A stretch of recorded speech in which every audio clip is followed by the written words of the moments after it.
O título desta palestra é A Mulher que Cavalga a Besta, porque é exatamente isso que o livro de Apocalipse fala. Na última palestra que fizemos sobre Apocalipse capítulo 13, nós observamos as diversas questões que dizem respeito ao poder papal e sobre o poder que se levanta da terra, e nós identificamos isso como sendo os Estados Unidos, que forçariam o mundo a aceitar uma legislação favorável à primeira besta. Bem, há um processo que precisa continuar sobre todos os reinos da terra. Agora, Apocalipse capítulo 17 nos dá mais detalhes sobre esta questão. E veio um dos 7 anjos que tinha 7 taças e falou comigo, dizendo, aproxima-te, e eu te mostrarei o julgamento da grande prostituta, palavras fortes, que se senta sobre muitas águas.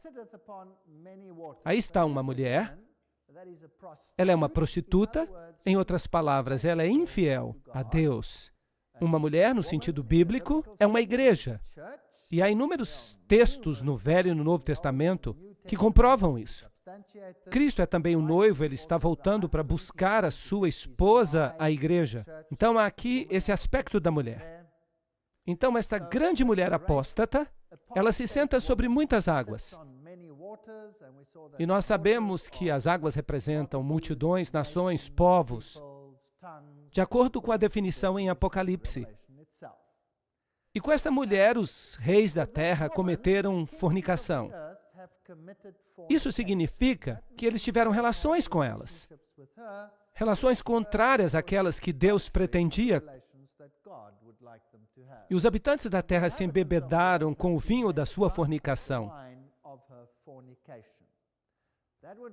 Isso significa que, se o vinho é o símbolo dos ensinamentos, das doutrinas, então o vinho que embebeda significa doutrina, que confundem a mente. Basicamente, o que o texto está dizendo é que uma igreja apóstata, está no controle da situação. Os reis do mundo têm relações com essa igreja apóstata e eles se embebedam. Eles não conseguem compreender, porque já absorveram essas doutrinas, que são contrárias à Bíblia, porque são doutrinas de prostituição. Então ele me levou em espírito ao deserto, e eu vi uma mulher sentada sobre uma besta escarlate. Aqui temos a cor vermelha, a cor do sacrifício, cheia de nomes de blasfêmia. Então, este é um poder blasfemo. E nós sabemos o que isso significa, pois vimos em Apocalipse capítulo 13. E a Bíblia nos dá pistas que isso significa dizer que você está no lugar de Deus, que você é Deus na terra, que você pode perdoar pecados e que você pode pegar aquilo que se aplica a Cristo e aplicar a si mesmo. Isto é uma blasfêmia. E vimos que a Igreja Católica de fato fez isso. Então, esta mulher sentada na besta escarlate, cheia de nomes de blasfêmia, que tem 7 cabeças e 10 chifres, e é claro que isso, de novo, é o símbolo de Apocalipse capítulo 13. Se você contar as cabeças de todas as bestas que nós temos no capítulo 7 de Daniel, você vai descobrir que há 7 cabeças ali também. Porque a primeira besta, obviamente, tem uma cabeça, que representava a Babilônia, o leão. A Medopérsia tem uma cabeça. A Grécia é representada como tendo 4 cabeças. E então, uma cabeça para a última besta. Então, temos como soma de Daniel capítulo 7, 7 cabeças. Todos os períodos de tempo são cobertos. E todos eles foram incorporados nesta estrutura única. Esta estrutura do catolicismo tem aspectos de todas as filosofias, de todos os reinos da história, tudo incorporado nela. Ela aperfeiçoou o paganismo, se você quiser dizer isso. A mulher se vestia de púrpura e de escarlate, 2 cores que se aplicam muito bem à Igreja Católica. Os católicos usam o púrpura e a cor vermelha para os cardeais e para os bispos. Ela se enfeitava com ouro e pedras preciosas e pérolas. Percebam que é um dos sistemas mais ricos que já existiram. Tendo uma taça de ouro em sua mão, cheia de abominações, e da imundície de sua fornicação. Então, essa taça de ouro está cheia de doutrinas falsas. E sobre a sua fronte havia um nome escrito, Mistério. Isso quer dizer que se trata de um sistema dissimulado. Babilônia a Grande, a mãe das prostitutas. Isso implica que há outras mulheres que se apostataram, mas ela é a mãe de todas elas. E as abominações da terra. Que linguagem forte! Vamos ver se isso é de fato verdade. Vamos estudar a besta com as 7 cabeças. Em Salmo 74, 14, nós lemos: Tu estraçalhaste as cabeças do Leviatã e o destes para servir de alimento aos povos que habitam no deserto. Aqui temos uma besta descrita como o Leviatã. É uma besta que tem aparência de dragão. E se percebe que ela tem mais de uma cabeça.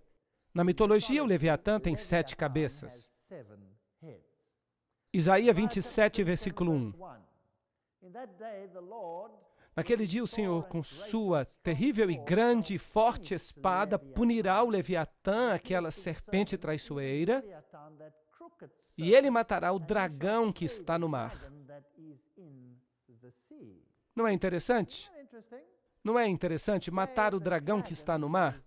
Vocês se lembram daquela simbologia interessante quando nós falávamos sobre a mariolatria? Maria é chamada a estrela do mar. Há uma relação interessante aqui. Apocalipse 12, 3. E apareceu outra maravilha no céu, e eis um grande dragão vermelho que tinha 7 cabeças e 10 chifres. Em Isaías nós temos um dragão. Nós não sabemos quantas cabeças ele tem. Nós temos o Leviatã, do Salmo 74, que Isaías 27 aplica ao dragão. E em Apocalipse nós vemos que ele tem 10 chifres. Vocês percebem como tudo se encaixa? Se você usar o paralelismo, você consegue encontrar todas as cabeças. E 7 coroas sobre as cabeças. Então, esse dragão do Apocalipse 12 é um poder governante que está em controle. Ele é o príncipe deste mundo. Jesus mesmo chamou a Satanás de príncipe deste mundo. Apocalipse 13, 1. E eu me levantei sobre a areia do mar e eu vi uma besta que se levanta do mar, que tem 7 cabeças e 10 chifres, e sobre os chifres 10 coroas, e sobre as cabeças o nome de blasfêmia. Agora nós temos aqui uma divisão em 10 chifres, 10 reinos, sobre os chifres 10 coroas. Isso significa que a besta governa com esses 10 reinos na época da Idade Média. Porque Roma governava através do poder de outros reinos. Apocalipse 17, 3. E ele me levou em espírito até o deserto, e eu vi uma mulher, sentada numa besta escarlate, cheia de nomes de blasfêmia, tendo 7 cabeças e 10 chifres. Obviamente, esta é a representação dos reinos de Satanás em todos os séculos. E em Apocalipse 17, vamos ter a culminação desse poder nos eventos finais, um pouco antes da volta de Jesus. Então, o dragão tem 7 cabeças. No livro de Apocalipse, as cabeças representam poderes políticos, através de quem o dragão opera. Satanás tentou 7 vezes estabelecer o seu próprio governo sem ser desafiado. Em primeiro lugar, houve uma guerra no céu. E a resposta de Deus foi a expulsão de Satanás do céu. Então, Adão e Eva e o mundo antediluviano, ele tentou estabelecer o seu reino ali. Qual foi a resposta de Deus? A Adão e Eva, ele fez a promessa de redenção e iniciou o sistema de sacrifícios. Então, a Torre de Babel foi a sua próxima tentativa de estabelecer uma união entre todas as nações da terra. A resposta de Deus, a confusão das línguas, a separação das nações. Interessante. Então, durante a encarnação, ele pensou que ele podia destruir a Cristo para estabelecer o seu reino. Mas a resposta de Deus foi a vitória sobre o pecado e a morte, transformando aparentemente a pior derrota em sua maior vitória. Satanás então tentou o estabelecimento do seu reino na Roma pagã. E a resposta foi a decisão de Esmirna. As pessoas estavam preparadas para morrer em vez de apostatar. Então ele tentou estabelecer o seu sistema na Roma papal. A resposta? A reforma. Ele nunca conseguiu ter sucesso. Será que haverá uma última vez em que ele tentará estabelecer o seu reino? Uma tentativa de fazer com que todas as nações do mundo se organizem numa nova ordem mundial? Será possível? Isso seria interessante, 7 tentativas. Mas Deus reagiu a isso através do clamor da meia-noite. Esse é o tema de uma das nossas próximas palestras. Um assunto complicado. E Apocalipse 12:3 diz: E apareceu outra maravilha no céu, e eis um grande dragão vermelho, com 7 cabeças e 10 chifres, e 7 coroas sobre as cabeças. Este poder faria guerra contra outro sistema, um sistema que representava o povo de Deus. Então há um dragão e ele ataca a mulher vestida de branco. E essa guerra vai continuar até a volta de Jesus. É isso que a Bíblia diz. Então essa criatura, que nós vemos em Apocalipse 13, saiu do mar. Ela nos mostra quais são as características do poder papal. Pois esse sistema tem todas as características do poder do chifre pequeno, em Daniel capítulo 7. Então é o mesmo sistema. E esse sistema tem um componente semelhante ao da Medo-Pérsia, porque tem as patas do urso. Ele tem filosofia grega. Toda a teoria evolucionista, por falar nisso, veio da filosofia grega. É de lá que vem. Esse sistema tem um componente grego. Há aqui um componente babilônico. Eu poderia gastar uma palestra inteira mostrando a comparação entre a religião babilônica e o catolicismo. Há uma palestra intitulada O Vinho de Babilônia, que você pode ler se você quiser. E tem os 10 chifres, que representam esse poder final, que eventualmente controlaria o mundo inteiro. Então, cabeças de leão com 10 chifres.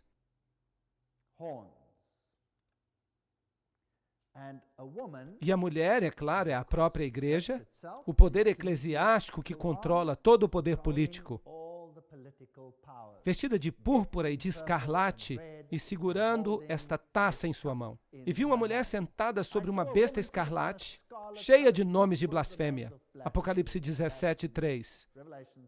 E aqui a púrpura e a escarlate, o ouro, as pedras preciosas. A Igreja Católica é a igreja mais rica do mundo.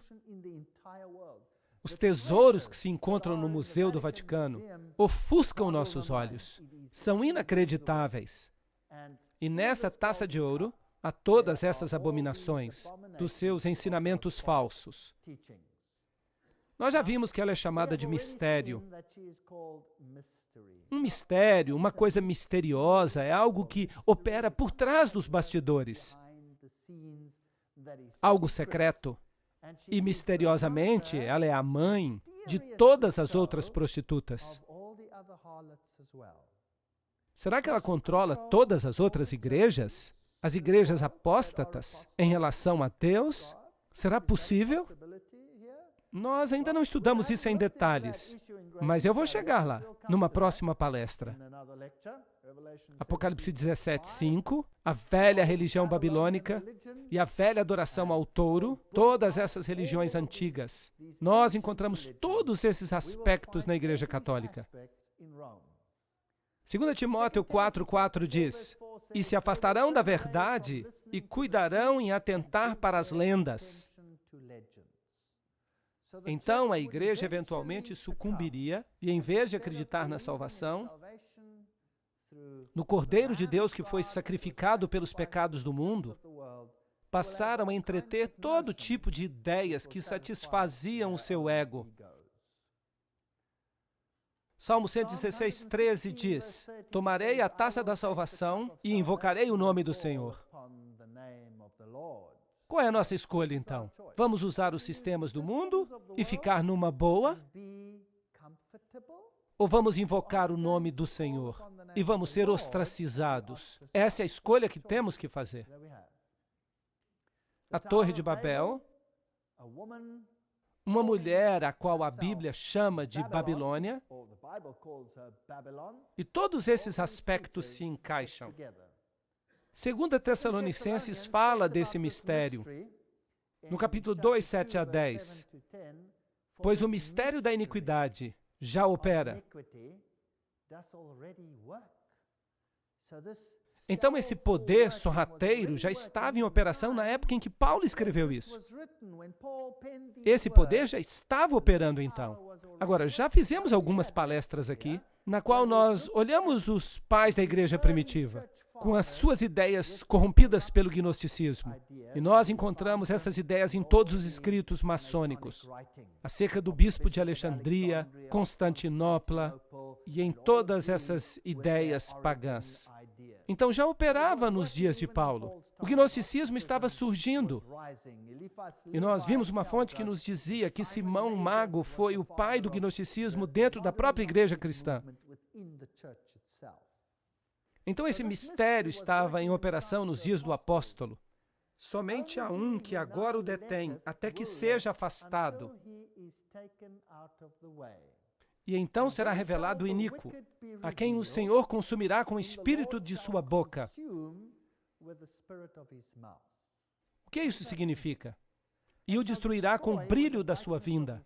A vinda desse iníquo é segundo a eficácia de Satanás, com todo o poder e sinais e operação de maravilhas, e com todo o engano de injustiça naqueles que perecem, porque não receberam o amor da verdade, para que pudessem ser salvos. Este é um texto poderoso. Ele nos fala das circunstâncias do aparecimento deste poder que é o anticristo. E nos informa que alguma coisa o detinha. Então nós podemos ler: aquele que o detém será tirado do caminho,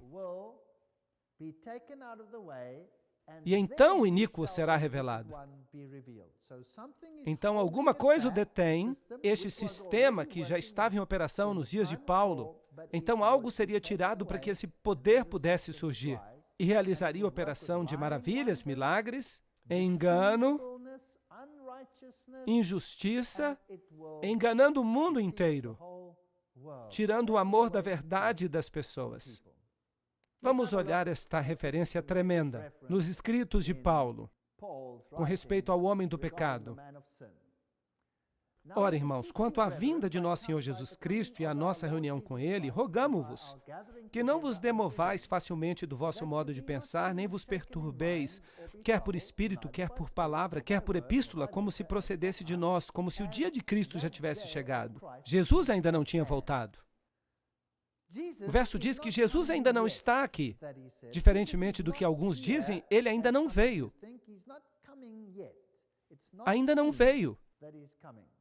Ninguém de maneira alguma vos engane, pois isto não acontecerá sem que antes venha a apostasia e se manifeste o homem do pecado.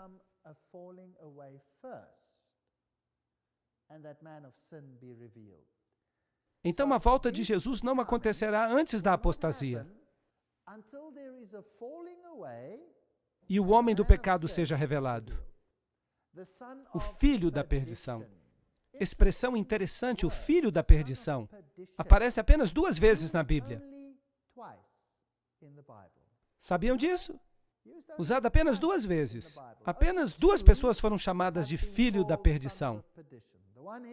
Este homem do pecado, este sistema, e o outro foi Judas. Agora, se eu lhes perguntasse como foi que Judas traiu a Jesus? Com um beijo. Ele não se apresentava como se fosse um dos discípulos, sim ou não? Não é então possível que esse sistema também se apresente como um dos representantes de Cristo? e então trai a todos nós com um beijo. Não é possível? Ele se opõe e se levanta contra tudo o que se chama Deus ou é objeto de culto, de sorte que se assentará como Deus no templo de Deus, querendo parecer Deus. E nós vimos que o papado fez isso. E este é o espírito do anticristo, do qual nós ouvimos que viria. E ele já está no mundo, 1 João 4:3. Então esse poder já operava na época de João, na época dos apóstolos. Isso não é um poder que vai vir no futuro, como muitos dizem. É isso que o futurismo ensina. As pessoas fora da igreja. E Paulo continua.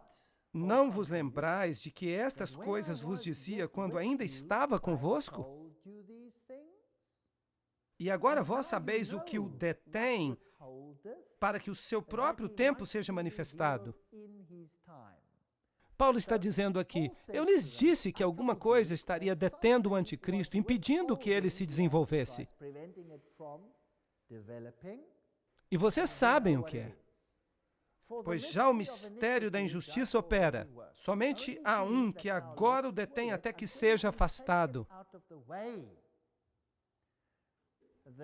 A versão BBE afirma que há um que detém o mal até ser tirado do caminho. Alguma coisa o detinha, impedindo que esse poder se levantasse.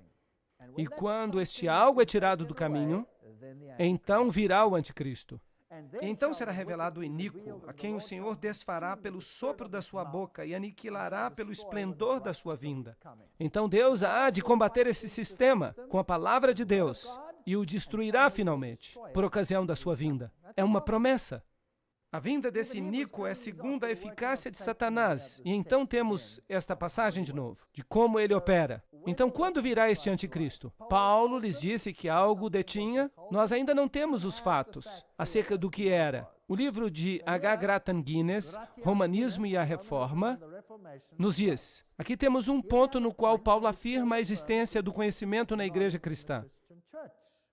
Ele diz que a igreja primitiva sabia o que o detinha. A igreja primitiva nos diz o que ela sabia sobre o assunto. E ninguém nesses dias pode estar em posição de contrariar o seu testemunho, o que Paulo apenas verbalmente havia contado aos Tessalonicenses. Hoje em dia nós ficamos fazendo suposições. O que é que o detinha? É o Espírito Santo? É isso? É aquilo? Não, nós não sabemos. Paulo foi quem disse para eles o que é que o detinha. Por isso, só a antiga tradição pode ter autoridade para revelar isso. A especulação moderna é definitivamente uma impertinência com respeito a este assunto. Será que os cristãos primitivos podem nos dizer o que Paulo contou para eles que estava detendo o anticristo? Tertuliano, no seu livro sobre a ressurreição, nos capítulos 24 e 25, escrito no ano 200 depois de Cristo, diz o seguinte: aquele que o detém deve detê-lo até ser tirado do caminho. Que obstáculo havia senão o Estado romano? A apostasia do qual, ao ser dividido em 10 reinos, há de introduzir o anticristo. Interessante. Essa é a compreensão da igreja cristã primitiva, que quando Roma finalmente entrasse em colapso, então viria o anticristo. Era nisso que criam. Vamos continuar. Diz João Crisóstomo, na sua homilia número 2 sobre 2 Tessalonicenses, ele foi bispo de Constantinopla no ano 390. Só um o impede agora, até que seja tirado do caminho. Isto é, quando o Império Romano for tirado do caminho, então ele, o anticristo, há de vir. Aqui está outro que diz isso. Interessante. Paulo diz que o poder já operava naquela época, e que mais cedo ou mais tarde ele se levantaria. Havia algo que o impedia, mas quando ele se fosse, eu lhes disse o que era. Então ele se levantaria. Aqui está Edward Elliot, no comentário sobre Apocalipse, que diz: nós temos o testemunho unânime, nós temos testemunho confirmador dos primeiros pais, desde Irineu, o discípulo de São João, até Crisóstomo e Jerônimo, com respeito ao fato de que era compreendido que se tratava do império que governava e residia em Roma. Era isso que tinha que ser tirado do caminho. Grayton Guinness diz, enquanto os Césares tinham poder imperial, era impossível para o anticristo previsto se levantar.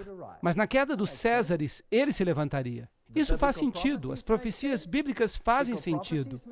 A profecia dos 1260 dias faz sentido se você olhá-la desta perspectiva.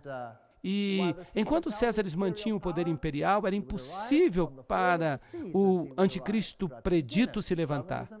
Mas na queda dos Césares, ele se levantaria. Romanismo e reforma. Há inúmeras fontes que dizem isso. Paulo não identificou o poder que o detinha, embora soubesse que era Roma, com medo de represálias. Lembrem-se que a igreja cristã estava sob a perseguição de Roma. Então Paulo lhes escreveu uma epístola e disse, o que eu lhes disse pessoalmente, vocês sabem o que é. Isso primeiro precisa acontecer.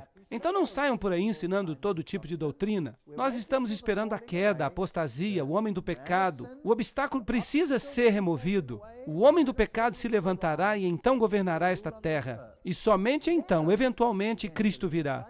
E ele destruirá esse poder quando ele voltar. Esta é a versão bíblica.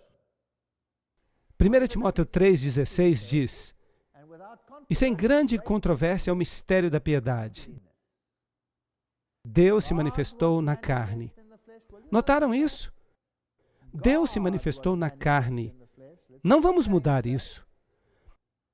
Justificado no Espírito, visto pelos anjos, pregado aos gentios, crido no mundo, recebido na glória. Este é o único mistério do cristianismo, não há outro mistério. Nós nunca compreenderemos como Deus do universo podia ter se tornado homem por nós, morrido por nós.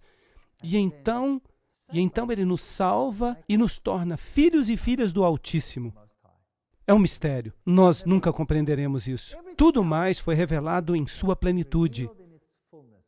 Mas isto permanecerá nosso estudo por toda a eternidade. Este é o mistério da piedade. O mistério da iniquidade quer desfazer este fato central, saliente e eterno da salvação. E nós já vimos nas palestras anteriores como os esforços foram feitos para reduzir a obra de Jesus Cristo. E quão minuciosas as sociedades secretas, a antiga religião de Babilônia, através do cabalismo, do gnosticismo, como elas removeram a Jesus Cristo como divindade que salva e o substituiu com seu próprio poder. Nós vimos as sociedades secretas do islamismo, nós vimos o que o Corão ensina, que Jesus não era o Filho de Deus, que ele nunca morreu, que seu sangue não foi derramado por nós, ele foi removido e espiritualizado. Dizem que ele nunca veio em carne.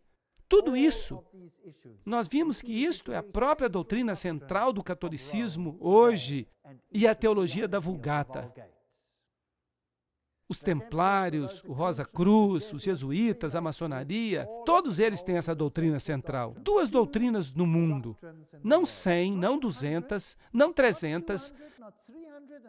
Duas doutrinas apenas no mundo. Mas usando roupagem diferente, tudo controlado por um poder. Vocês acham inacreditável? Lembram-se da história de Bel? Nós falamos sobre ela aqui, o templo de Bel, onde nós vimos uma mulher com uma mini saia. Vocês pensavam que a mini saia era algo recente? Não, não. A mini saia é velha. Ali está ela. E esta moça eu não sei se ela era uma moça do dia ou da noite, mas esta moça com uma taça de ouro na mão representa a adoração a Baal. E Fides, que fascinante. E Fides, que fascinante. Na cidade do Vaticano, Fides. Nós vimos que isso é interessante. Tem o significado de a adoração da deusa. Os iniciados, aqueles que estavam por dentro, eram os Fides. E nós não saberíamos o que isso significa se não tivéssemos uma boa citação de Albert G. Mackey, grau 33 da maçonaria. Ele diz: a mão direita, ao longo dos séculos, sempre foi considerada um emblema de fidelidade. E nossos antigos irmãos adoravam a Deus sob o nome de Fides. Fides, ou fidelidade, que às vezes era representada por duas mãos destras juntas, que é o que também a maçonaria faz. E às vezes por duas figuras humanas, segurando uma outra pela mão direita. Numa foi o primeiro a erigir um altar a Fides, sob o nome de a deusa dos juramentos, e honestamente foi adorada. Os juramentos feitos em seu nome eram considerados mais invioláveis do que quaisquer outros. Isso é um mistério. Nós estamos mostrando um lado. Aqui está o mistério, ensinando por um lado, mas realmente ensinando por outro lado. Morais e Dogma, página 292. Você se lembra onde nós tínhamos os símbolos secretos? Aqui nós temos o símbolo do Rho e do Ki, que aparece em muitos púlpitos e altares hoje em dia. E o símbolo tem recebido conotações cristãs por parte dos Goim, para os catecúmenos, mas aqui aquele que está por dentro nos diz que representa o cajado de Osíris. Então é a representação do membro masculino que se encontra num barco. E ele também nos conta que vários outros símbolos que nós já vimos aqui são símbolos pagãos. A letra tal e esta cruz aqui e as suásticas, de um jeito ou de outro, e as estrelas de Davi. E então esta declaração interessante: as vestes do sacerdote de Horus eram cobertas com essas cruzes, e então você tem a cruz maltesa. E eu lhes mostrei que o papado tem esta cruz em sua roupa, e os bispos a usam também. Estes são sacerdotes de Horus. Aí está o mistério. Você tem que olhar por trás dos bastidores para descobrir. E o capuz que eles usam sobre a cabeça, que hoje parece que representa de fato a cabeça de peixe do deus Dagon, que significa Dagon, Deus peixe. Então a cabeça do peixe, mais tarde, a capa foi removida, a capa do peixe foi substituída por um casaco vermelho, ou um casaco púrpura, ou de outra cor, mas o capuz com a cabeça aberta do peixe em cima permaneceu. Ali está um relevo de Babilônia. No Museu de Pérgamo, você vê o peixe com a boca aberta, o capuz sobre a cabeça dos sacerdotes de Babilônia, e ali eles têm baldes de água, e também têm pequenos ramos de sopo que eles colocam e o usam para aspergir água, e é isso mesmo que o Papa faz. Os bispos saem andando com água benta, o Papa tem um ramo de sopo e ele faz aspersão nas pessoas. Esse é um ritual babilônico. Esta é a purificação por meio de Babel. Bab, portão. El, Deus. Babel, portão dos deuses. Jesus diz: eu sou a porta, eu sou o portão. Jesus é o portal. Só há um caminho para o céu, e é o nosso reconhecimento da nossa pecaminosidade e a aceitação do sacrifício vicário do Filho de Deus que morreu por nós. Este é o único caminho para a salvação. Mas Babel diz: não, nós temos um outro portal para Deus. Essa é uma história fascinante. Vamos estudá-la com mais detalhes numa próxima palestra. Vocês sabem quantos Babs existem hoje no mundo? Sim, eles se chamam de Bab. Sibab, Baab. Vários nomes. Há muitos Babs lá fora. É melhor nós termos cuidado com esses Babs. Mas só há um Bab que leva a Deus, e esse é Jesus. Só uma porta, só um portal. Mas ele tem outra forma de purificação. Jesus diz: eu lhes aspergirei com hisopo. O papado diz: não, não, eu vou fazer isso. Você será salvo pelo sistema e não de outra forma. As duas ideologias colidem. Era preciso ajoelhar-se diante dos sacerdotes, beijar suas sandálias, beijar seu anel. Isso é paganismo. Aí está o sinal de Shamash, que você encontra por toda parte no mundo hoje em dia.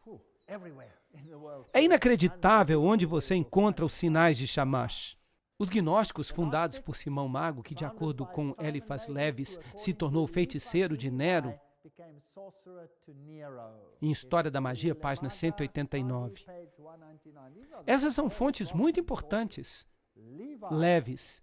As pessoas gostam de ter esse nome na sua etiqueta.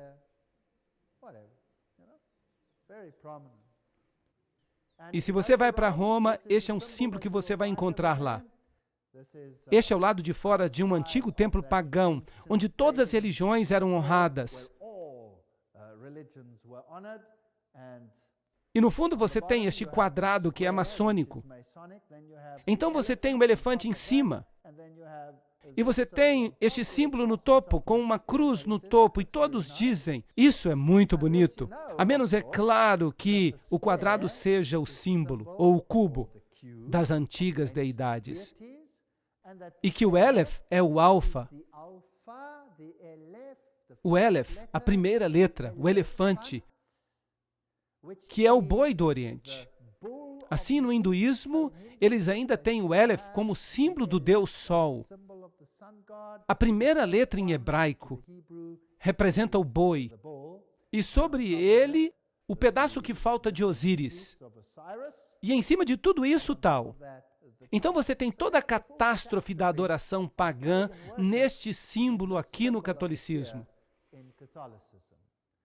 E carmesim e púrpura são as cores. Não é fascinante que eles creem que nós temos o conhecimento do bem e do mal? Então você vai perceber que o Papa sempre se veste de branco. Ele representa o lado branco, o lado de Lúcifer. E o seu ajudante, seu coadjuvante, se você prefere, aquele que é o ditador militar de tudo isso, vai usar que cor? Preto. Portanto, o chefe da ordem dos jesuítas sempre usa preto, para que você tenha os dois lados do conhecimento do bem e do mal. E a mulher se vestiu de púrpura e escarlate, e se enfeitou com ouro e pedras preciosas e pérolas, tendo uma taça de ouro na mão, cheia das abominações e da imundícia de sua fornicação. Que linguagem forte! Se você pega a coroa papal, a tríplice coroa papal, que vem da Medo-Pérsia, se você pegasse apenas essa coroa e a vendesse, você pagaria toda a dívida externa dos Estados Unidos. E os sacerdotes que oficiam, eles têm as mesmas cores, e é claro que aqui eles celebram uma missa, que é o sacrifício literal de Jesus Cristo, repetidas vezes. Sentado no trono papal, diante do principal altar da Catedral de São Pedro, o Papa Paulo escuta o cardeal Swens, o famoso sermão sobre o Papa João, pregado durante a segunda sessão do concílio. Este sermão começou. Houve um homem enviado de Deus cujo nome era João. Que interessante. O que aconteceu no segundo concílio? Bem, naquele segundo concílio, todos foram convidados à Irmandade das Igrejas, exceto que Roma seria a mãe e as demais seriam apenas irmãs. Não é interessante? Eu acho interessante. A idolatria era adoração no velho sistema. A idolatria é a mesma adoração no presente sistema. Exatamente a mesma, mas a idolatria toma muitas formas. Idolatria não quer dizer apenas prostrar-se diante de uma estátua. A idolatria tem outros sentidos. E não é interessante percebermos que Roma controla tudo isso em sua totalidade, completa e absolutamente? Bem, nós não podemos falar de todos os sistemas de idolatria hoje, isso seria impossível, mas a idolatria não significa apenas prostrar-se a um ídolo. Você pode ter ídolos diferentes. E os esportes mundiais? Quem controla os esportes mundiais? Vocês sabiam que cada um dos principais clubes do mundo tem um símbolo maçônico? Isso é interessante. O maior time de futebol do mundo, o Manchester United, recorre diretamente ao diabo. Por que não? Parece uma boa alternativa quando você tem escadas maçônicas, símbolos maçônicos, sinais de chamas. Por que não? Esses são os principais times do mundo. E esses aqui? Nós temos animais das trevas, nós temos cavalos alados, Pégaso. Nós temos todos estes interessantes símbolos com pentagramas e escudos de Malta, e os símbolos do sol e os pentagramas, e leões e bodes de 2 cabeças.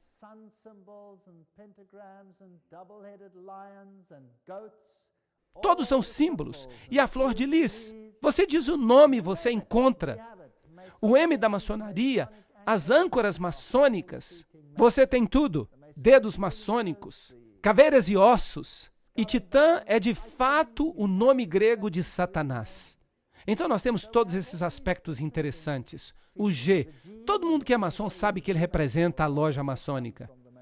E se você for até Êxodo, capítulos 32, 2 a 6, e Arão disse a eles: tomem os brincos de ouro que estão nas orelhas das esposas de seus filhos e de suas filhas. Bem, hoje os brincos são muito populares. Trazem-nos para mim. E ele fez um bezerro derretido. E Arão fez uma proclamação e disse: amanhã é festa para Jeová. E eles se levantaram cedo no dia seguinte e ofereceram sacrifícios e ofereceram ofertas de paz. E as pessoas se sentaram para comer e beber e se levantaram para jogar. Agora, o que essas pessoas jogaram? O que vocês acham que elas jogaram?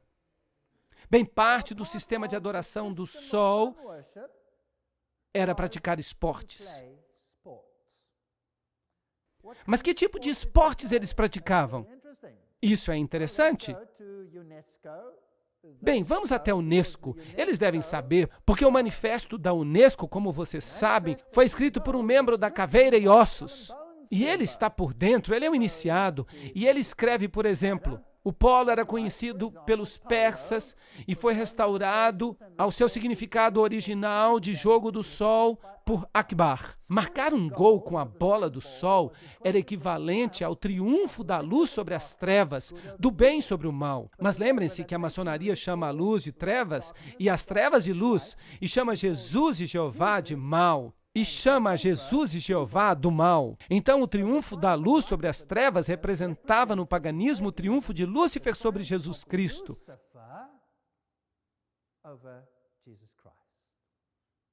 Assim, o triunfo da luz sobre as trevas, do bem sobre o mal. A bola é um símbolo do sol em todos os esportes, como futebol, hóquei, basquete e cricket. O beisebol se relaciona com o sol na forma de um relógio de sol. E o padrão do campo, bem como em suas regras e na forma de contar os pontos. Como todos os esportes, o beisebol também incorpora os ciclos sazonais do sol. Da mesma forma que nos concursos cerimoniais antigos, que faziam parte dos ritos de fertilidade. Então, se você não consegue trazê-los para a igreja, traga-os para os locais esportivos. Não é interessante? E na igreja você vê os braços assim, e nos locais esportivos você também vê os braços assim. Os hinos são cantados na igreja, e os hinos de uma natureza diferente são cantados lá. É fascinante. Quem se importa desde que haja culto? A história suméria de Gilgamesh, inscrita em tabletes cuneiformes, narra como equipamento de esporte, um bastão e um anel ou uma bola, que Gilgamesh tinha esculpido de uma árvore que ele havia arrancado, caíram no submundo quando ele começou a oprimir o povo com repetidas competições atléticas. E como, eventualmente, foi o próprio Deus Sol que abriu um buraco no chão para recuperá-los. Então, se você tem um bastão e se você tem uma bola, se você pega o bastão e coloca a bola no buraco, esse é o símbolo. Ele tem um significado mais profundo do que nós imaginamos. É um significado e tanto, mas esqueçam disso por enquanto. É isso que os golfistas fazem, por exemplo. Vocês sabem, é fascinante. E é com frequência que as pessoas nos dizem que os esportes são bons e fazem bem para os cristãos. Eu não tenho nada contra o esporte. O esporte é uma boa recreação. O esporte é um bom exercício. Há coisas boas que podem acontecer nos esportes. Mas se o esporte se torna uma religião, isso não é um problema? Isso não é idolatria? A tocha olímpica que o corredor carrega para marcar o movimento cíclico do Sol no período das Olimpíadas. O período de 4 anos até os próximos Jogos é também relacionada com o ritmo cíclico do Sol. Primeiramente celebrados na Grécia, os Jogos eram concursos cerimoniais em honra de Zeus. Vocês já assistiram à cerimônia de abertura? A cerimônia na Grécia, eles honraram os deuses ou não? Sim, eles honraram, e nós assistimos assim mesmo. Bem, o Sol, a Lua e os outros planetas flutuam sobre os Jogos Olímpicos de Barcelona. A associação do Sol com os esportes antecede os deuses Hércules e Apolo na Grécia, como fica evidente a partir do conto épico do herói sumério Gilgamesh. Isso é algo fascinante. Como no esporte, o Sol é onipresente em praticamente todos os aspectos da vida, quer seja na arte, na arquitetura, filosofia, religião, nos festivais, no folclore, na dança ou na música. Uau! Satanás pensou em tudo. Toda manhã o deus pagão do dia nos acorda, pois os romanos, nos séculos primitivos da era cristã, chamavam cada dia de acordo com os 7 planetas: Sol, Lua, Marte, Mercúrio, Júpiter, Vênus e Saturno. Se nós observarmos os símbolos das Olimpíadas, nós perceberemos que eles têm o símbolo de Baal-Hadad. O símbolo de Baal-Hadad, símbolo de Baal-Hadad, símbolo de Baal-Hadad, símbolo de Baal-Hadad. Você o encontra em toda parte. Isso é paganismo. Aqui está um jovem trazendo uma elegante camisa de hóquei para o Papa. Vamos ver o que ele vai fazer com ela. A fine hockey shirt.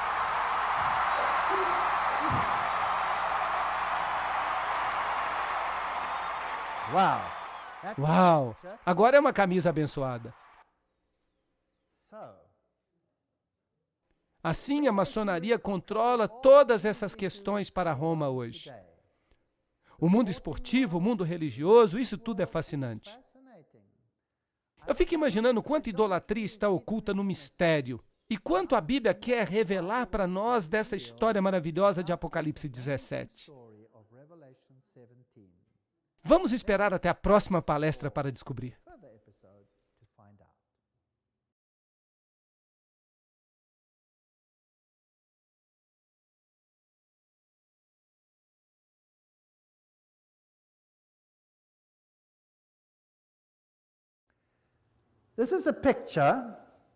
Esta é a foto de São João no Laterano.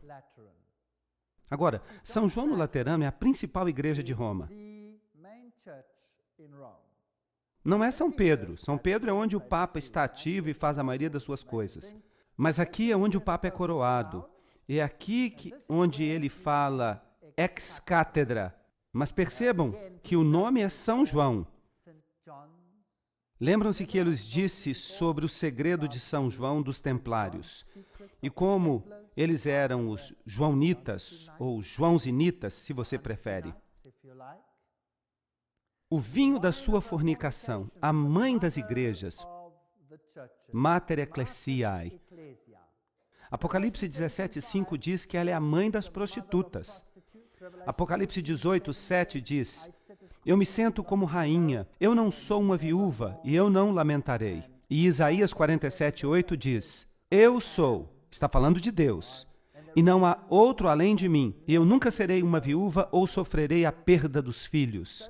Então, se as igrejas se separassem dela, talvez ela os recupere uma vez mais. Eu não perderei, diz ela. Dominus Iesus. Outras igrejas não são nossas irmãs. O Vaticano insiste. Dia 5 de setembro de 2000, no jornal, uau, a Igreja de Roma preenche todas as profecias. Precisa ficar claro que a Igreja Santa, Apostólica e Única, a Igreja Católica Universal, não tem irmãs, mas é a mãe de todas as igrejas. Foi o que o cardeal Ratzinger disse. O cardeal Ratzinger é o chefe da Fundação sobre a Doutrina e Fé, que antigamente era conhecida como Inquisição. A definição de incredulidade, heresia, apostasia, não há nenhuma ofensa maior do que a heresia, e, portanto, ela deve ser eliminada com fogo e com a espada. Aqui o Catecismo Católico diz: a incredulidade é a negligência da verdade revelada, é a recusa espontânea de concordar com ela. A heresia é a negação obstinada após o batismo de alguma verdade que deve ser crida com fé divina e católica. Assim, se o Papa diz alguma coisa e você diz, eu não creio, você é um herege. Você deve ser eliminado com fogo e espada. Bem, os protestantes dizem, eu não quero aceitar isso, eu não vou crer nisso. E então, o protestantismo não é uma religião. Nunca foi uma religião. Tudo que se pode dizer sobre ele é que ele é uma forma de estupro e furto, usando máscara de religião. Havia um problema ali.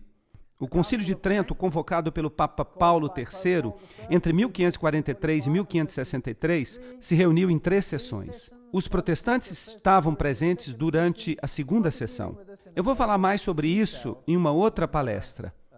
Mas é fascinante ver que o concílio reafirmou as doutrinas disputadas pelos reformistas. Cada uma dessas doutrinas.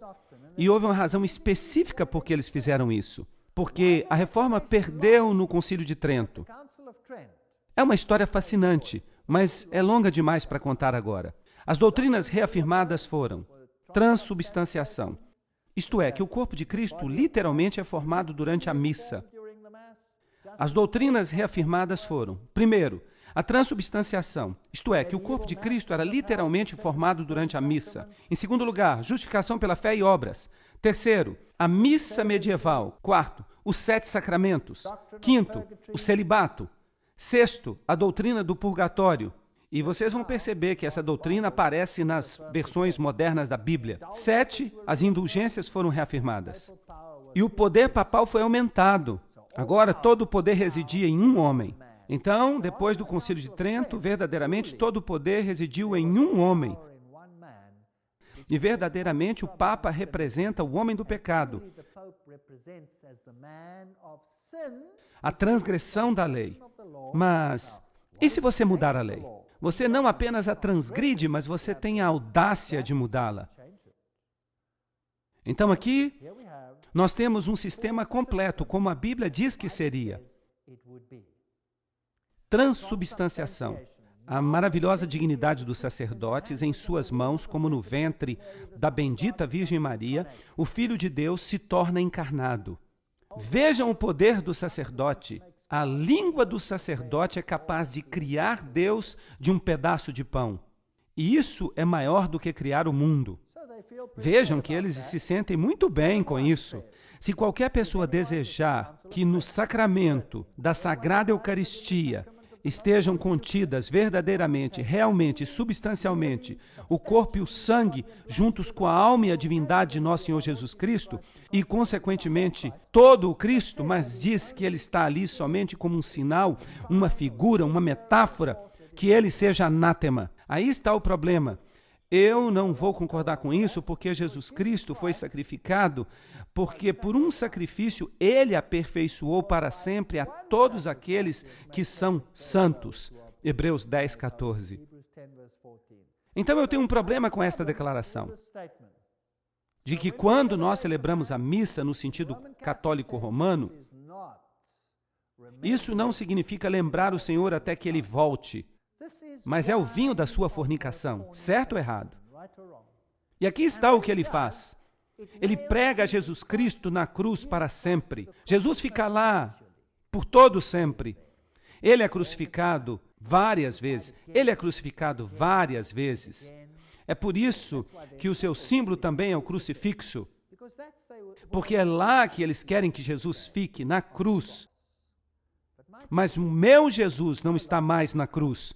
Ele está no céu e ele vai voltar como Rei dos Reis e Senhor dos Senhores.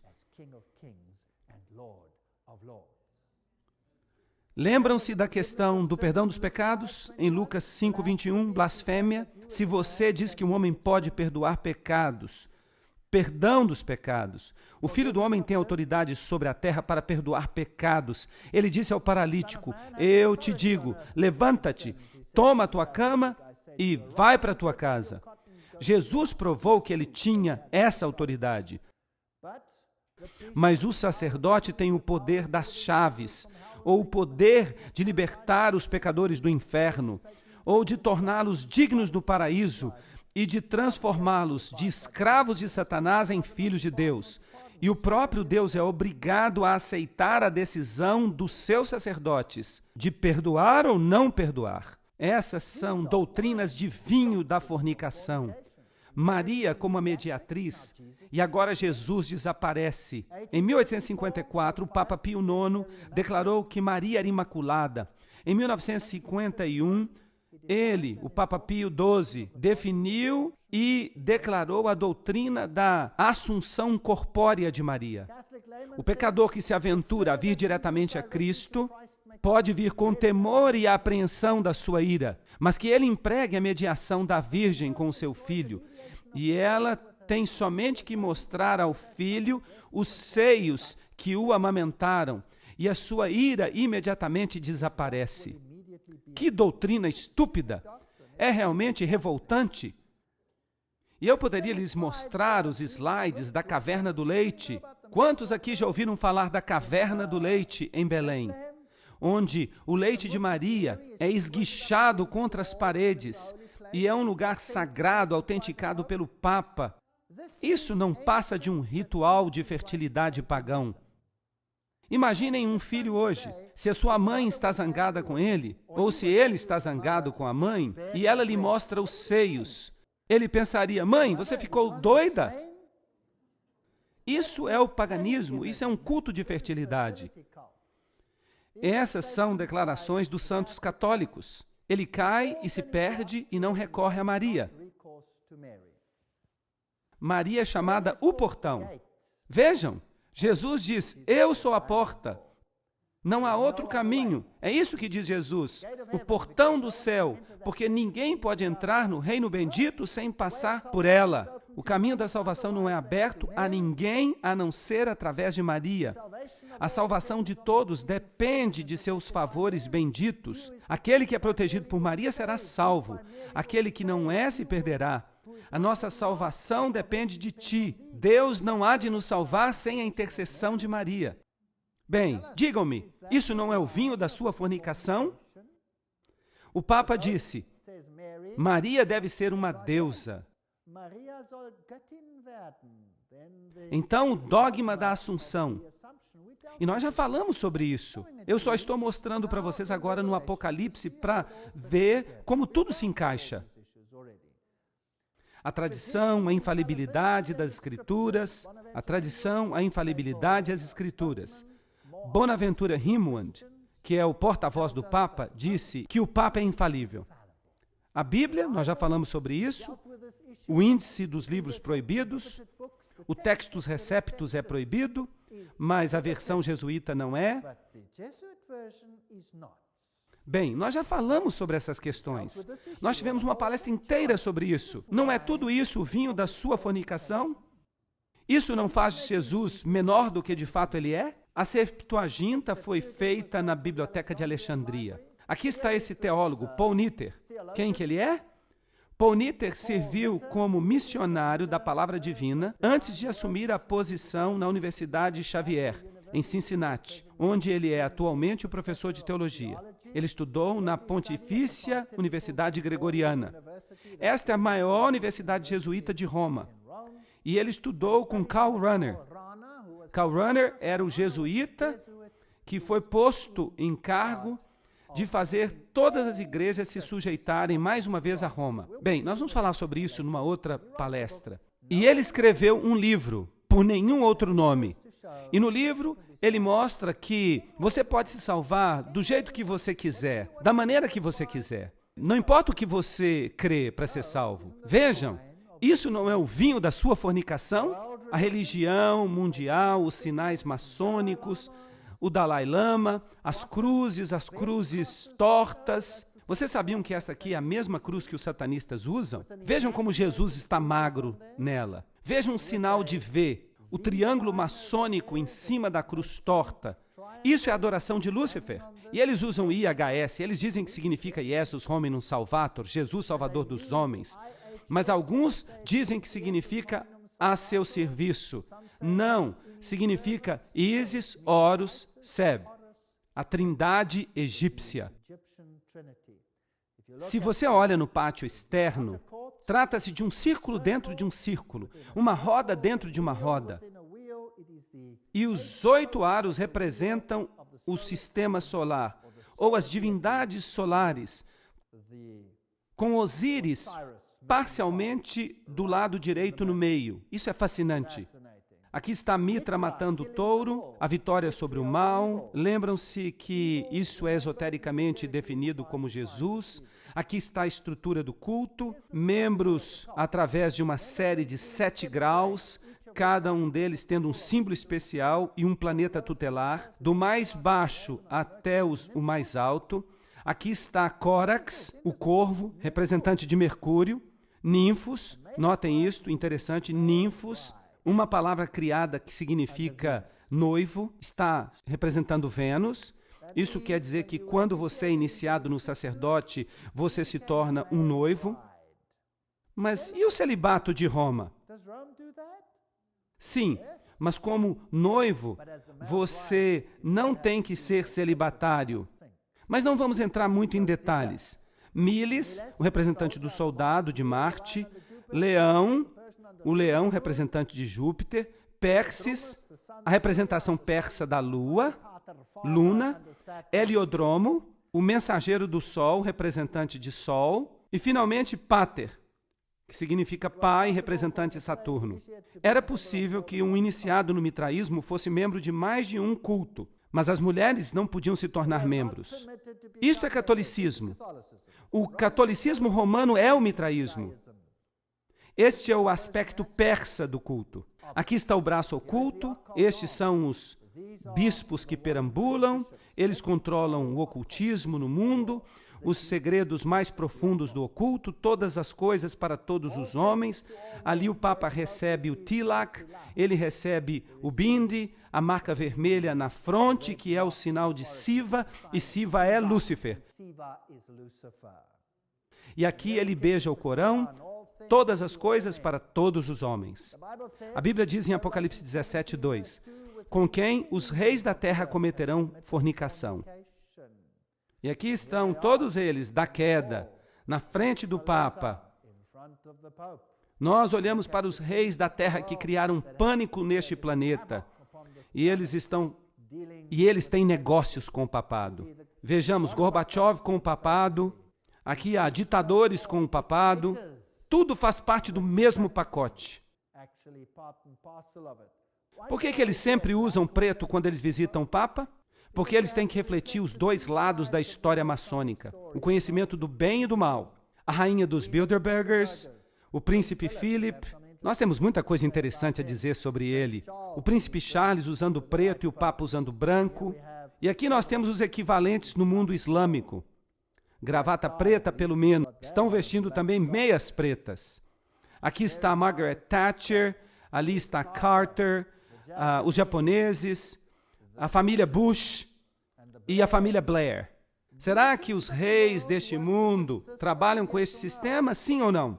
Há outro sistema na Terra que se qualifica como este sistema? Inácio de Loyola, juntos. Se você está pensando em votar, veja esses 2 candidatos aqui. Há uma batalha entre este daqui e este de cá. Mas estes 2 pertencem ao caveira e ossos. Então, por que nos importarmos com quem vai vencer a próxima eleição? Quem vai se importar? Apocalipse 17, 6. E eu vi a mulher bêbada com o sangue dos santos e com o sangue dos mártires de Jesus. Aí está.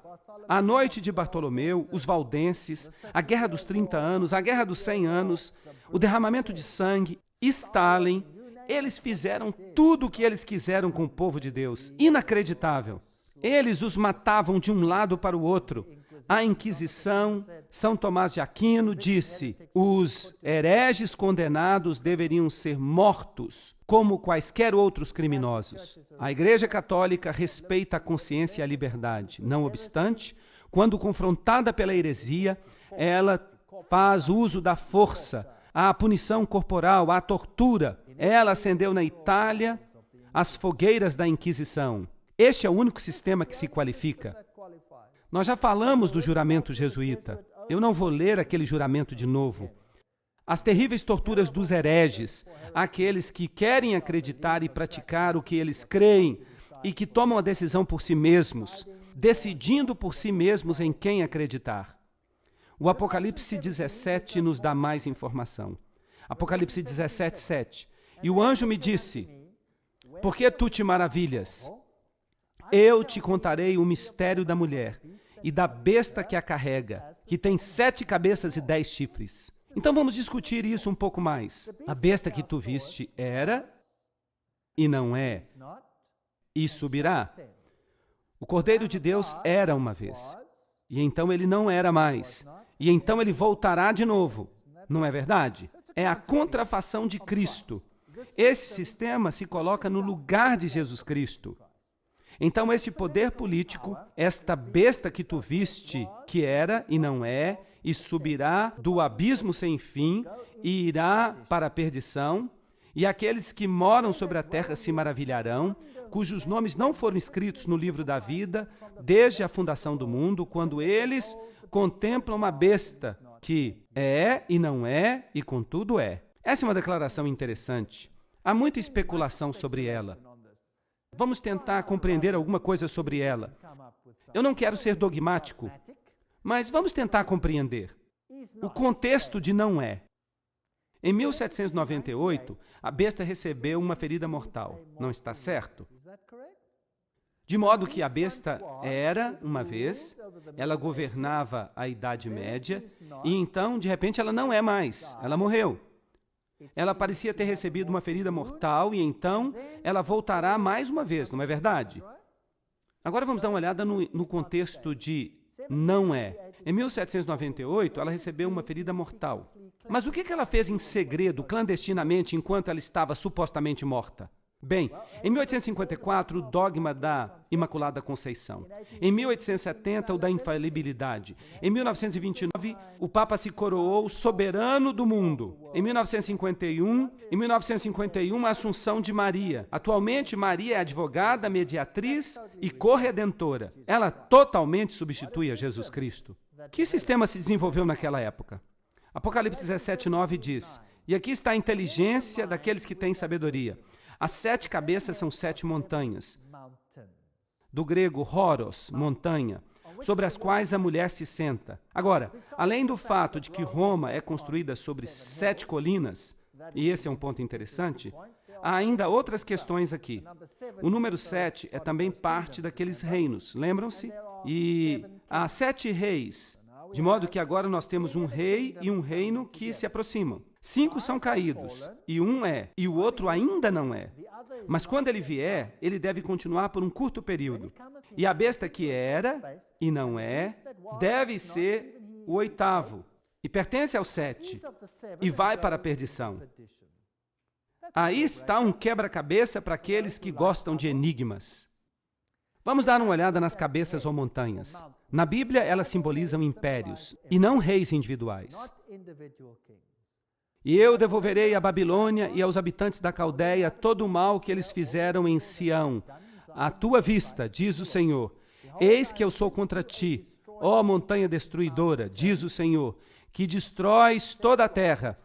E eu estenderei a minha mão contra ti, e eu te rolarei das rochas, e eu farei de ti uma montanha queimada. Esta é a referência à Babilônia, que atacaria o povo de Deus. Uma montanha é um reino. Então vamos tentar identificar as 7 cabeças. Eu não quero ser dogmático. Eu não creio que isso é uma questão de salvação, se você entende bem isso ou não. As questões de salvação se referem a seu relacionamento com Jesus Cristo e a nada mais.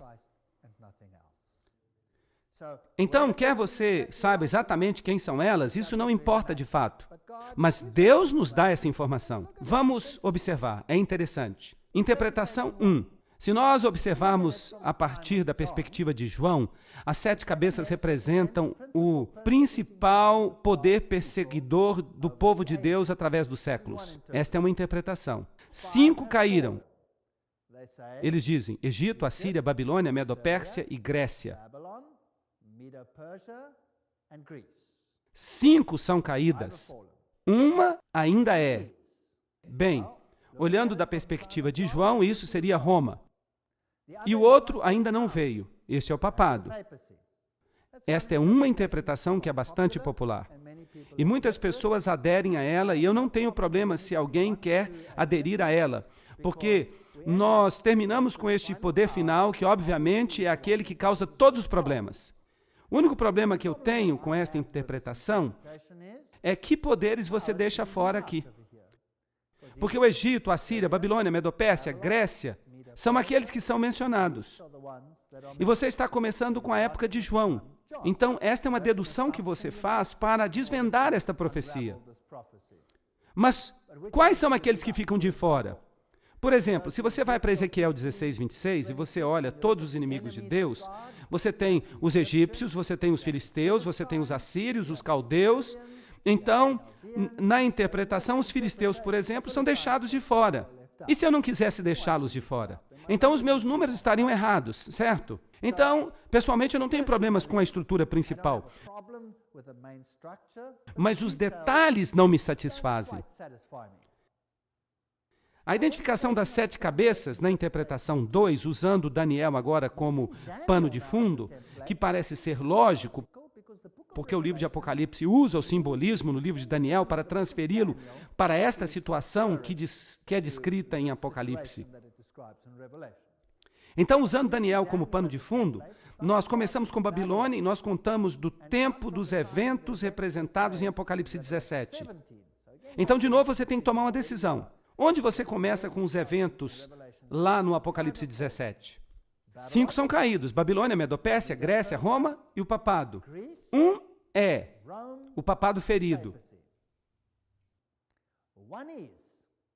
Agora você está começando com o tempo de Apocalipse 17, que diz que um é... Então, este é o tempo. Então, nós temos Babilônia, Medopérsia, Grécia, Roma, papado. Um é, isto é, o papado ferido. Agora, o que está para vir é a confederação final sob a liderança do papado, porque a sua ferida mortal sarará e todo mundo o seguirá. Então, eu acho que essa é uma boa interpretação. Eu não tenho nenhum problema com ela. Eu só tenho uma pequena pergunta. E os poderes mencionados no livro de Apocalipse? Como é que você os encaixa aí? Então você tem que deixar de fora algumas das outras bestas. A besta de 2 chifres e tudo que se refere a ela. Então, o que nós devemos fazer para incorporá-las? E o anjo me disse: portanto, por que te maravilhas? Eu te contarei os mistérios da mulher e da besta que a carrega, que tem 7 cabeças e 10 chifres. A besta que tu viste era e não é, e subirá. De onde ela subirá? Do abismo sem fim. Ah, agora, que outra besta subiu do abismo sem fim? Aquela que está em Apocalipse capítulo 11, lembram-se disso?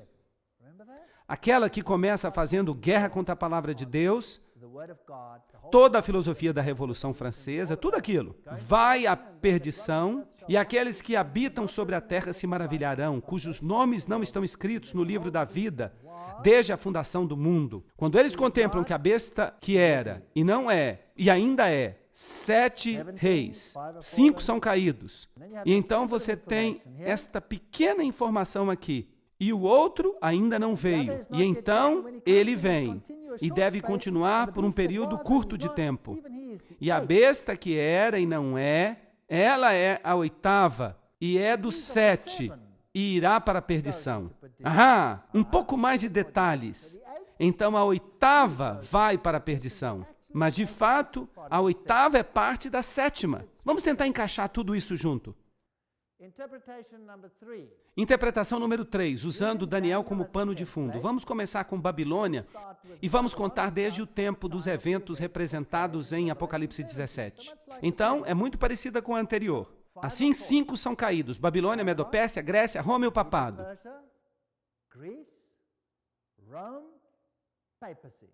Esse foi o poder religioso político que governou a Idade Média. Aí você começa então com os eventos representados em Apocalipse 17. Um é aparentemente o papado ferido. Ele não é mas ainda é, que parecia que recebeu uma ferida mortal. Vocês se lembram disso? E nós vimos que de fato ele cresceu e que aquelas organizações jesuítas construíram todo um império mundial naquela época, o comunismo, todas essas coisas se desenvolveram, e este é o contexto do não é. Então, aparentemente, o papado ferido não é, mas é.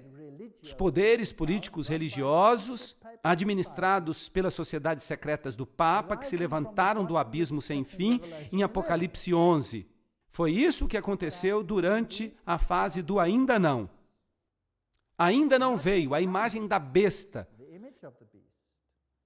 Essa confederação político-religiosa que era comandada pela besta que tinha forma de cordeiro. O 8º pertence aos 7. Isso seria a nova ordem mundial. Uma confederação mundial final sob as ordens do Papa. Agora, essa interpretação não é muito diferente da anterior. E quer você goste dessa interpretação ou da anterior, não importa para mim. Pessoalmente eu gosto dessa daqui, mas eu não estou preso a ela. Eu acho que realmente não se importa, desde que no final você chegue ao papado, porque ele se levanta então e ele vai para a perdição. E esta última interpretação para mim inclui todas as imagens que nós temos no livro de Apocalipse. E é isso que eu acho que ela significa. E os 10 chifres que tu viste são 10 reis, que ainda não receberam o reino. Então nós temos aqui o contexto do e nós estamos falando do contexto que não é. E há 10 que ainda não receberam o reino. Isso é futuro. Então o que é que esse número 10 representa? Mas recebem o poder como reis por 1 hora com a besta. Deve haver, então, alguma confederação? Talvez 10 signifique, então, um número completo. Todos os reinos do mundo dando seu poder à besta. Ou talvez signifique outra coisa. Estes estão todos concordes e darão o seu poder e força para a besta. E estes farão guerra com o Cordeiro. Este é o poder perseguidor do fim.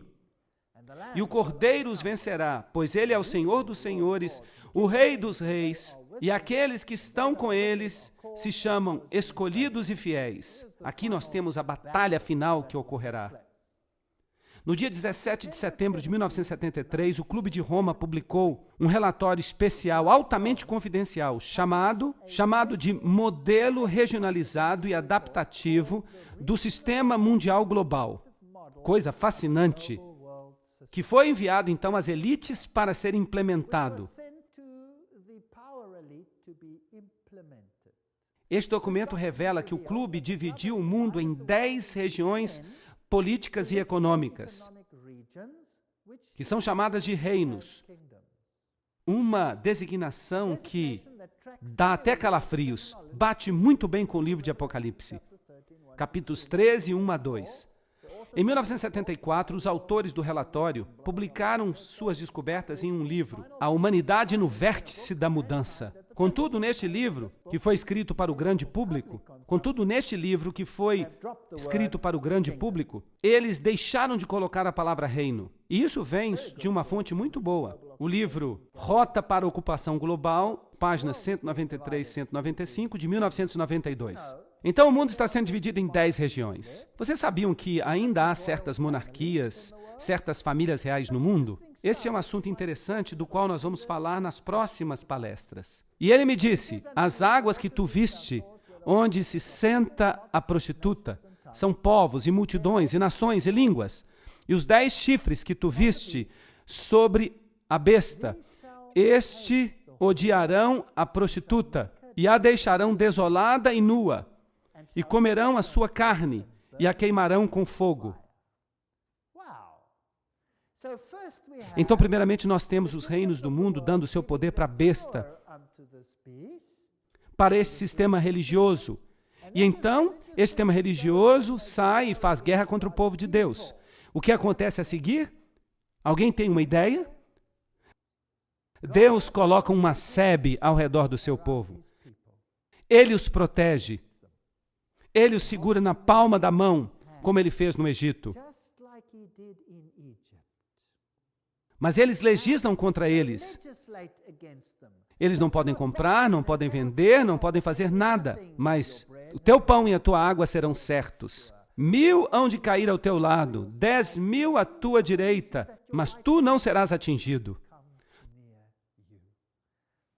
Todas as promessas de Deus se aplicam. Eventualmente, eles tentam, em sua ira, exterminar este grupo que se apega às doutrinas contrárias às doutrinas do mundo. E Deus, então, envia as pragas. E há muito sofrimento na terra. Mas o povo de Deus está protegido. Eventualmente, essas nações percebem que elas foram o quê? Enganadas. E elas se voltam com ódio amargo e agridem e destroem aqueles que tentaram destruir o povo de Deus. É isso que está escrito, é isso que significa. É fascinante.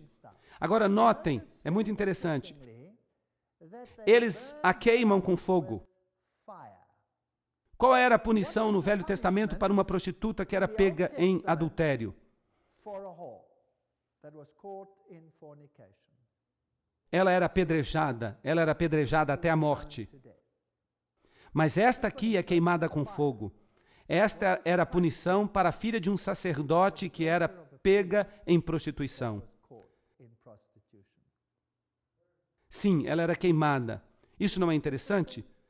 Vejam as analogias. Puxa vida, a Bíblia é um livro fascinante. Alguns podem dizer que foram os homens que escreveram este livro.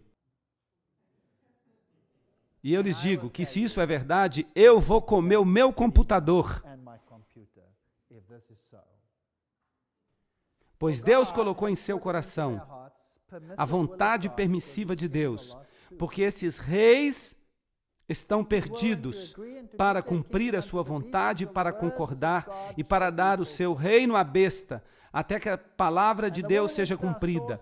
E a mulher que tu viste é aquela grande cidade que reina sobre os reis da terra. Esta grande Babilônia é controlada pela prostituta de Babilônia. Aproxima-te, e eu te mostrarei o juízo da grande meretriz que se senta sobre muitas águas, com quem os reis da terra cometeram fornicação, e os habitantes da terra se embebedaram com o vinho da sua fornicação. Apocalipse 17, 1 e 2. Aí está o final do assunto. Então, minha pergunta para você hoje à noite é: você tem medo deste sistema a ponto de obedecê-lo? Ou você se apega a Deus? Qual é a sua escolha? Por que ser tão estúpido a ponto de seguir esse sistema, se é isso que vai acontecer com ele? Nós seríamos estúpidos se não seguíssemos a Deus. Além disso, Deus tem um caráter misericordioso que nunca força ninguém. Ele apenas apela a nós. Deus é cheio de amor e misericórdia. Ele é gentil. Por que eu seria tão estúpido a ponto de seguir este sistema? Jeremias 50, 24 diz: eu estabeleci um laço para ti, e tu também foste pega, ó Babilônia, e tu não estavas ciente, tu foste encontrada, tu foste pega, porque tu tens combatido contra o Senhor. Essa era a tipologia. O Senhor abriu a sua armadura, o Senhor tomou as suas armas de indignação, pois esta é a obra do Senhor, Deus dos exércitos, na terra dos caldeus. Vinde contra ela, desde o termo mais distante. Abri seus armazéns, derrubai-a como monturo, destruí-a completamente, que nada seja deixado. Matai os seus touros, que eles desçam até a casa da matança. Ai deles, pois o seu dia é chegado, a hora da sua visitação. Deus há de acabar com aquele sistema. A voz daqueles que fogem e escapam da terra de Babilônia para declarar em Sião a vingança do Senhor nosso Deus, a vingança do seu templo. Invocai os arqueiros contra a Babilônia, todos aqueles que usam o arco, acampai ao redor dela, que ninguém escape, ninguém vai escapar. Esta é a tipologia. O final será o antítipo. Recompensai-a de acordo com a sua obra, os milhões que morreram como consequência de suas ações. Fazei a ela o que ela fez a outros, pois ela foi orgulhosa contra o Senhor, contra o Santo de Israel. Portanto, os seus jovens cairão nas ruas, e os seus guerreiros serão eliminados naquele dia, diz o Senhor. Eis que eu estou contra ti, Tu que és a mais orgulhosa, diz o Senhor Deus dos exércitos, porque o teu dia é chegado, a hora em que eu te visitarei. Jeremias 50, 28. Este sistema vai acabar. E os mais orgulhosos tropeçarão e cairão, e ninguém há para levantá-los. E eu acenderei um fogo em suas cidades, e eu devorarei tudo ao seu redor. Isso é impressionante. O seu Redentor é forte. De Judá, os filhos de Judá foram oprimidos. Os filhos de Deus serão oprimidos no final dos tempos. E todos aqueles que os aprisionaram e os prenderam, e se recusaram a deixá-los ir, mas o seu Redentor é forte. Ele é mais forte do que eles. O Senhor dos Exércitos é o seu nome. Ele há de vindicar a sua causa, para que ele possa dar descanso à terra e extirpar os habitantes de Babilônia. A espada virá sobre os caldeus, diz o Senhor, e sobre os habitantes de Babilônia, e sobre os seus príncipes, e sobre os seus sábios, e a sua sabedoria não há de ajudá-los. Isaías 26 diz: Vem, meu povo, entra em tuas câmaras e fecha as tuas portas por trás de ti. Esconde-te como se fosse por um pequeno momento, até que a indignação passe. O Senhor vai punir Babilônia, mas vai cuidar do povo de Deus. Pois eis que o Senhor vem do seu lugar para punir os habitantes da terra por sua iniquidade. A terra há de revelar o seu sangue, e não há mais de cobrir os seus mortos. Haverá uma ressurreição, de acordo com Isaías 26, 20 e 11. Naquele dia, o Senhor, com uma grande e ferina espada, punirá Leviatã, aquela serpente torta, e ele matará o dragão que está no mar. Isaías 27, 1. Essa é a história bíblica, a história mais impressionante que já foi revelada na história do mundo. E Apocalipse 19, 1 diz: E depois dessas coisas eu ouvi uma grande voz de muita gente no céu, dizendo: Aleluia, salvação e glória, e honra e poder ao Senhor nosso Deus, pois verdadeiros e justos são os seus juízos. Pois ele julgou a grande prostituta que corrompeu a terra com a sua fornicação, e ele vingou o sangue dos seus servos pela mão dela. Isso não é fascinante? Apocalipse 19, 19 diz: Vamos ver o que acontece com ela.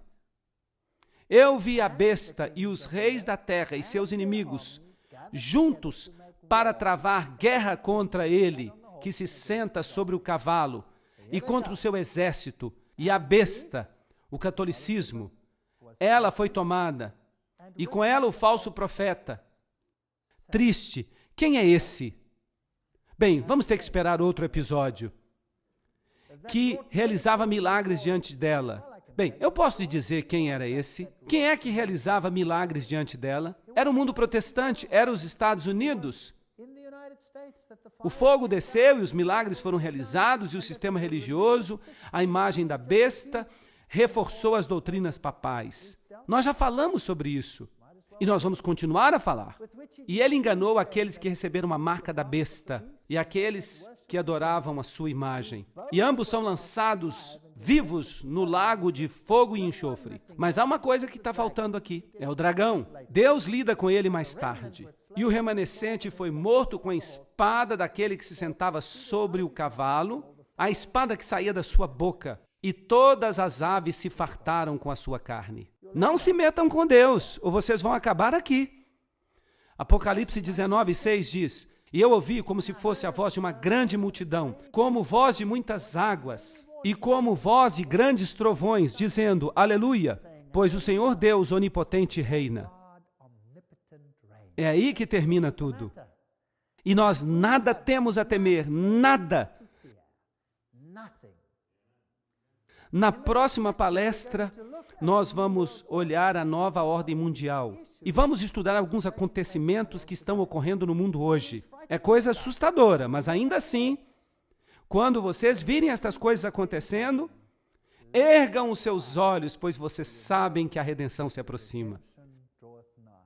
Confiem no Senhor Jesus e não tenham medo de nada.